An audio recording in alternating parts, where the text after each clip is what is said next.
I am Heidi Benjaminson, your host of Confidence Coaching, a podcast for mothers who want to be the best example possible for their teens.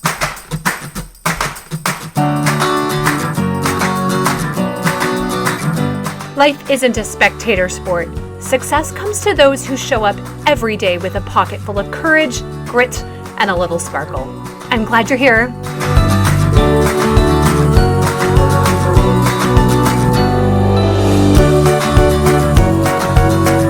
Hello. Welcome to episode 149, What We're Forgetting to Think. Welcome to my dear listeners. I see new people subscribing and listening. I am really glad that you are here. I'm really excited about new concepts and new tools I've developed to help my clients to present at workshops and women's nights now that I'm feeling fairly settled, or the first stage of being settled in our new home. My mind has opened up with ways to teach confidence, improve relationships with our teens, improve relationships with ourselves, with others, and really stay in our lane. Like really be anchored and become the people we are created to be. Today's episode is kind of different from others. I had planned another topic, but I kept remembering a Facebook post from like 3 years ago. I think it was maybe 3 years when the pandemic and the shutdown began. It was a post that got a lot of comments. A lot of people really resonated with it. The post had a simple quote: "What are you forgetting to think?" We don't need to be in a pandemic or have life drastically altered for us to get stuck in our ruts of thinking and forget with small pivots we can change our perspective. We can see additional parts of our reality, and remembering these small thoughts really changes how we feel. It may bring peace. It may bring calm when our head and heart are racing. I think I have about 11 things, most not part of that post.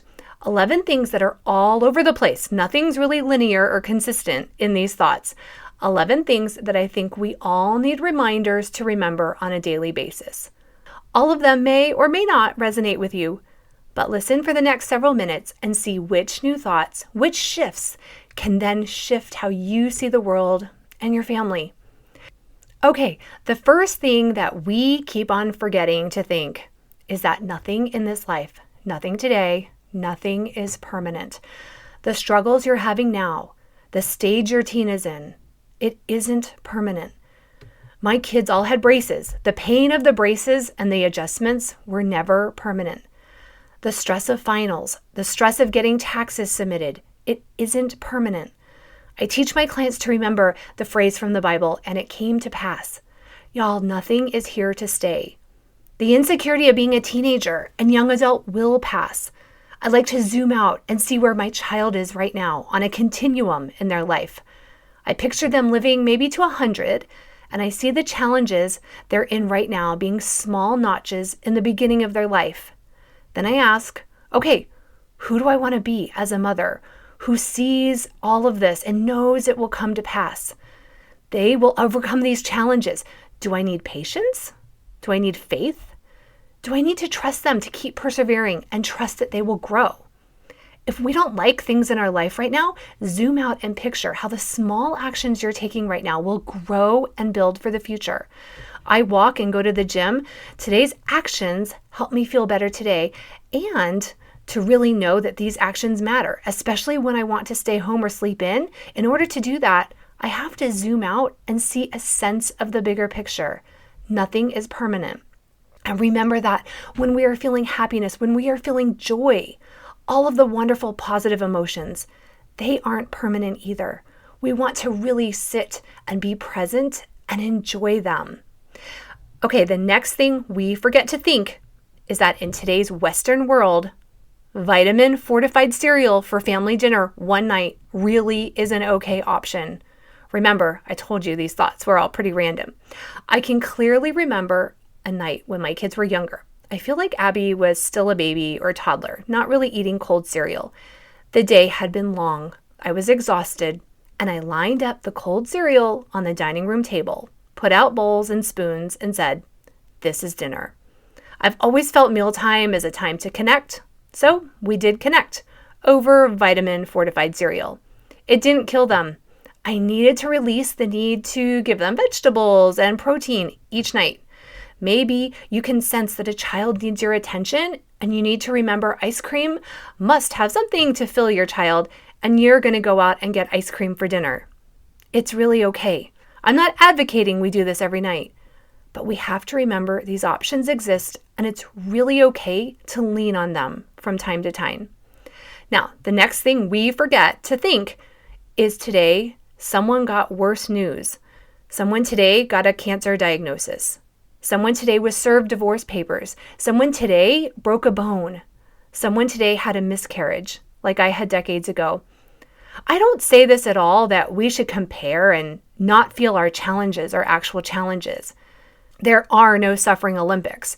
Remember, the ER treats heart attacks and broken bones, just with different senses of urgency. From time to time, we have to get some perspective on what we're dealing with. This opens our head and heart to be grateful for what we do have. I had to do this repeatedly this past year as we lived in temporary housing, as our new home was delayed 2 months. I was in a nice condo, Airbnb, in a great location. It wasn't a temporary hotel. I've heard people say if everyone in the world wrote their challenges on a piece of paper and we all gathered them up and threw them up in the air, and whatever paper you grabbed would be your new challenges, we'd all be clamoring to get our own paper back, our own challenges. And amidst those challenges, we want to also be willing to see and help others. Our kids need us to see the good in them, in ourselves. They need us to see hope and keep everything in perspective. Okay, the next thing we forget to think is that the advances of technology, social media, are not all bad. In fact, the very things we all think about hurting our kids could actually be helping some of them.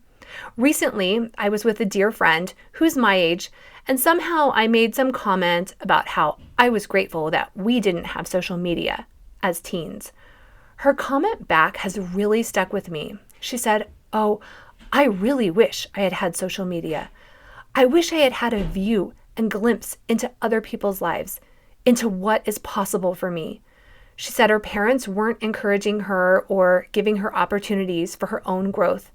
And if she had had that then, if she had seen what is possible, it would have been a godsend and changed her life. So, as we all still monitor our own social media, as we monitor how our kids engage with it, we can't forget the good that it's bringing into our lives, into our children's lives. It shows them possibility beyond what we can introduce to them. It is teaching them about careers, introducing them to virtual mentors, giving them inspiration that we can't always provide. Now, the obvious is that they can also find negative influences. But we cannot forget that there are children, teens, people who desperately need the positive that they have access to with social media. My daughter isn't getting a dog, but she and my husband send each other dog videos all day. Cute pictures. Now, thank heavens she has that means to fill her desire for a dog because her mama isn't getting one. Okay, the next thing we forget to think is that we really are not the center of our child's universe. In fact, they are thinking much more about themselves than they are about us. Do they use us as a guide, as a support?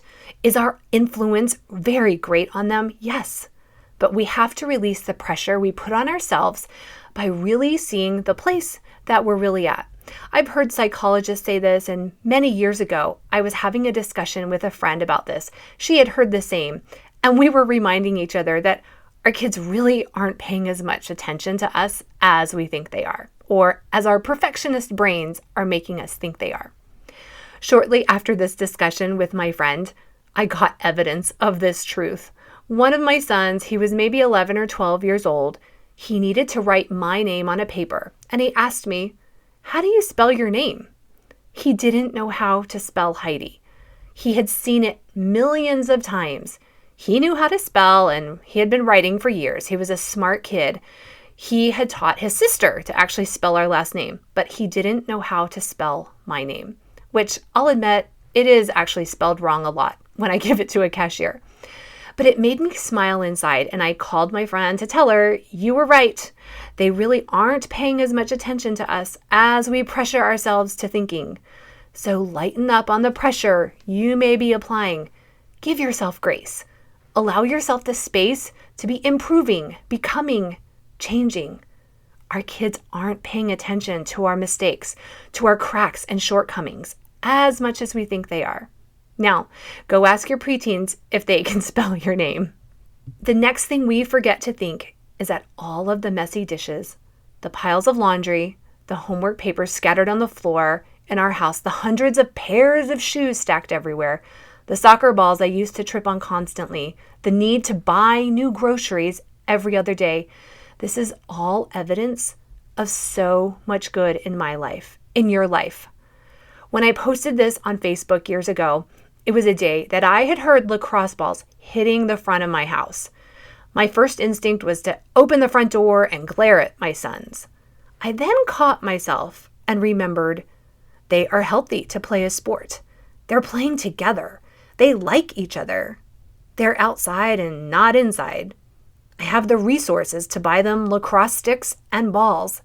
The ball hitting the house was an accident. I can't forget what those accidents really mean, though.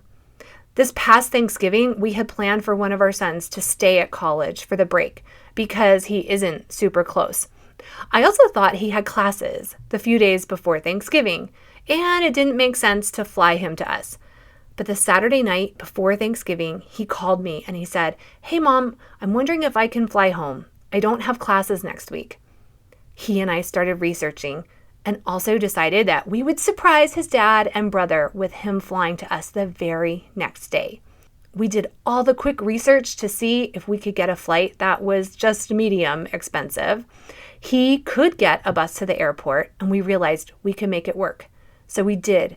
It was an amazing surprise to pick him up and have him knock on the door and have his dad answer it and be at first really confused.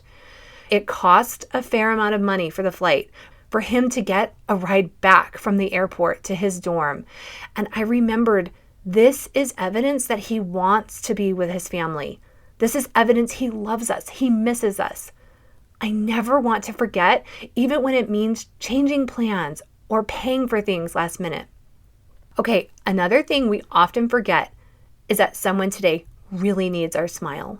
Someone in the world needs a kind word, needs to have someone look them in the eye, really see them and smile. Last week, I was at the post office waiting in line, and I overheard a young woman being helped. She softly started crying, and the post office worker was being so kind to her and helped her get the package she needed. The worker asked her, "Why are you crying? We can get this fixed." The worker really was so kind, and I heard the young woman softly say, "It's been a really hard week." People need the smallest gestures of kindness and humanity. These things matter to us, and they matter to others. Okay, another thing we forget to think is that in all of our cleaning, taking care of the things we own, repairing things that break, we are supposed to use things. They are supposed to be worn out. The nice dishes are supposed to be eaten off of. The nice shoes are supposed to be worn and get scuff marks. They're replaceable. The experiences in the shoes are not replaceable. Our nice cars are designed to get lots and lots of miles on them. Use them. Wear them out. Our kids' toys aren't supposed to stay clean and pristine in boxes to be given to our grandkids. Their toys, the things that they love, the books they read, let them look used. The experiences with these things are what matter most, and our kids can track if we care more about them and their development or about the things we own. I do like a clean house. I do take care of what we own, and I show my kids how to care for what we own and what they buy. But the value of owning things is when we use them. It isn't in the ownership. My parents gave me the piano that I grew up playing over 20 years ago when my mom got a new piano. As we moved that piano into our home a couple months ago, I saw the scuff marks, the scratches. The ivory on the keys isn't super white. The piano has been used. I get it tuned, but it's a very well-used piano. One day, it won't be used. The value is in the learning and experiences that it presents. So what are you waiting to use? What do you store away for some future special occasion? Most of it is replaceable. So let's use it and create irreplaceable experiences with people who are irreplaceable. The value in life is in doing and being, not in owning. The next thing we forget to think is that the world will keep on going just fine if we take a break. Nothing will stop. The world still turns. The people around us keep functioning. If you need a break, take it. I remember when we had our first child, Carter, our life stopped. We literally began a new life as parents. I remember emerging back into life a few weeks later to find, guess what? Nothing else had stopped. I love the quote, if you don't make time for wellness, you'll be forced to make time for sickness. I have a friend who takes multiple baths a day. It's her way to handle her mental health. Her family doesn't stop. The world doesn't stop. But she has learned that she needs to stop and regroup. So take the vacation you've wanted to take, or sleep for an afternoon when you usually make dinner or run errands if it's what your body needs. We have to learn to look internally for the permission to rest, to take breaks, and to not need permission from the world. Okay, the next thing we forget to think is that our kids are capable of so much more than we give them credit for, more than what we see evidence of. Really, they are so capable. They need us to project this confidence to them, confidence that they're capable of succeeding, capable of failing, and standing back up. Last month, my daughter was asked to speak in church, and while my husband and I went on a half-day trip, she typed up an incredible talk. She shared it then with me on a shared drive so I could read it as my husband and I were driving home. The talk was incredible, and I remember thinking, this is better than I would have ever written for her. This is amazing. She is capable of so much more than I even see, and I have to remember this about all of my kids. Each time I give them space to show their capabilities, they do, and it blows me away. It takes practice, though, reminding ourselves of this. Okay, 2 more things. And this one is similar to the last. We often forget to think that our kids are not supposed to bloom in one season. They're like flowers, trees, all of nature. They're going to bloom in the season on the timeline that they are designed to bloom in. Their blooming season isn't the same as their school peers, as their siblings, as we see our neighbors' kids bloom. I remember when our oldest started kindergarten and the teacher told us parents, our kids up to that point, they've walked when they were ready, they spoke when they were ready, they were potty trained when they were ready, but they were all put in kindergarten all at the same time based on age, not necessarily based on when they were ready. The same applies to every age, to every season, to every grade. We have to give them grace as we do ourselves to bloom when they're ready. We water, we feed good nutrients. Our faith, our patience, our love and support matter. Some will bloom in the spring, some will bloom in the summer, some in the fall. The blooms all work together and look so beautiful. And it isn't helpful to be disappointed when maybe the sedum doesn't bloom in the spring. Our kids need us to remember that they are all different, to not compare and to appreciate their uniqueness. The last thing we forget to think is that there is a time in the past when we really, really wanted the things, the life that we have now. Think back to the past version of yourself. Remember her longing for children, her longing for the car you have now, her longing for the education you now have. Maybe you're in a school and your past self was longing for the opportunities you have now. You have them. I have them now. Our life is full of so much abundance. It can be easy, especially because our lower brains are designed to see what is missing, to notice the negative. It can be easy to overlook what we have, the abundance of our life. I always wanted a pool. Our pool is now almost finished. I have it. Our lives, on the balance, are incredibly full of the things, the people, the experiences that our past selves wanted, prayed for, saw in others and desired. Now remember, these things and even other people, they don't make us happy. They don't give us this sense of fulfillment. We see that as other people accumulate more and more and they aren't happy. Our perspective, the lens through which we experience our life, the people, that is what creates abundance and happiness. I'm grateful for my past self for having patience, for having faith, for persevering, and even desiring what I have made a reality. Look through your life, acknowledge those things, those people, that reality, and maybe even tell them. Okay, that's it for this week. If you would like personalized weekly private one-on-one coaching to improve your mental health, to improve every single relationship in your life, sign up for a consult call at HeidiBenjaminson.com. A confident mother is the greatest gift to her family, not a perfect mother. Our families want us to feel confident, anchored, and calm. I can help you uncover this version of yourself. Have a great week.